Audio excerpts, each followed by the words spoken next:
லட்சுமிக்கா என்ன செய்த? வா சின்ன பொண்ணு, என்ன ஒரு வாரமா ஆளையே காணுங்க. அதை ஏன்க்கா கேட்க? எங்கள் மாமியார் வீட்டில் வந்து உட்காந்துட்டு என்ன ஒரு வாரம் பாடா படுத்திட்டான். என்னடி பாடா படுத்துச்சு? ஏக்கா லிஸ்ட் கவுண்ட் இல்லாமல் போய்கிட்டே இருக்கும். ஒன்று ரெண்டு சொல்லுதேன் கேளுக்கா, நீயே தலை சுற்றி போயிடுவேன். ஏக்கா மாமியார் கொடுமை என்னன்னா ஒரு வாரம் வந்து காட்டிட்டு போயிட்டாக்கா எங்கள் மாமியார். காப்பி கொடுத்தா டீ கேட்கா, டீ கொடுத்தா காப்பி கேட்கா, சரி காப்பியும் டீயும் சேர்த்து போட்டு கொடுத்தா பால் எங்கன்னு கேட்கா. என்னக்கா இதெல்லாம்?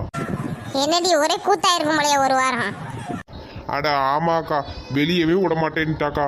இந்த வேலையை செய், அந்த வேலையை செய், இங்கே போவாத அங்கே போவாத, இப்படி படு அப்படி போடு, இந்த ட்ரெஸ்ஸை போடு அந்த ட்ரெஸ்ஸை போடு, பாடா படுத்திட்டா. என் புருஷன் கூட இந்த பாடு படுத்தினது இல்லைக்கா. இந்த மாமியார் இந்த வாரத்து வாரா.